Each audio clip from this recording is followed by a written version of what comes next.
Onion pakoda ഉണ്ടാക്കാം. ഒരു simple snack റെസിപ്പിയാണിത്. അതിനായിട്ട് 5 സവാള നീളത്തിൽ അരിഞ്ഞെടുത്തിട്ടുണ്ട്, 2 പച്ചമുളക് ചെറുതായിട്ട് അരിഞ്ഞത്, കുറച്ച് കറിവേപ്പില, കുറച്ച് മല്ലിയില, വെളുത്തുള്ളി ചതച്ചതും കൂടി ചേർത്ത് കൊടുക്കാം. കുറച്ച് മഞ്ഞൾപ്പൊടി, കുറച്ച് മുളക് പൊടി, ആവശ്യത്തിന് ഉപ്പും കൂടി ചേർത്ത് നന്നായിട്ട് ഞെവിടിയെടുക്കാം. അടച്ചു വെച്ച് ഒരു 5 മിനിറ്റ് മാറ്റി വയ്ക്കാം. ഇതിലോട്ട് 4 ടേബിൾ സ്പൂൺ കടലമാവ്, 1 ടേബിൾ സ്പൂൺ അരിപ്പൊടിയും കൂടി ചേർത്ത് മിക്സ് ചെയ്തെടുക്കാം.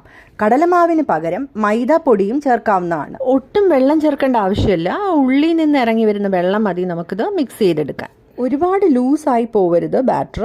അങ്ങനെ തോന്നുവാണെങ്കിൽ കുറച്ചുകൂടി നമുക്ക് കടലമാവ് ഇട്ട് കൊടുക്കാം. കുറച്ച് കായപ്പൊടിയും കൂടി ചേർത്ത് വീണ്ടും നല്ലപോലെ ഒന്ന് മിക്സ് ചെയ്തെടുക്കാം.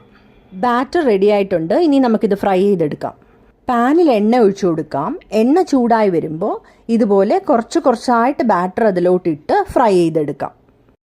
ഇത് വളരെ പെട്ടെന്ന് ഉണ്ടാക്കാൻ പറ്റുന്ന, ചായയുടെ കൂടെ കഴിക്കാൻ പറ്റിയ ഒരു 4 മണി പലഹാരമാണ്. ക്രിസ്പി ആൻഡ് ടേസ്റ്റി സ്നാക്കാണിത്. തീർച്ചയായിട്ടും കുട്ടികൾക്കും ഇത് ഇഷ്ടപ്പെടും. നമുക്ക് വേണമെങ്കിൽ സവാളയുടെ കൂടെ ക്യാരറ്റോ ബീട്രൂട്ടോ നീളത്തിൽ അരിഞ്ഞതും കൂടി ചേർത്ത് മിക്സ് ചെയ്ത് നമുക്കിത് ഫ്രൈ ചെയ്തെടുക്കാം. നല്ല ക്രിസ്പി ഓണിയൻ പക്കോട റെഡി ആയിട്ടുണ്ട്. എല്ലാവരും ട്രൈ ചെയ്ത് നോക്കുക. ഇഷ്ടമാണെങ്കിൽ ലൈക്ക്, ഷെയർ ആൻഡ് സബ്സ്ക്രൈബ് ചെയ്യാൻ മറക്കല്ലേ. Thanks for watching. ബൈ.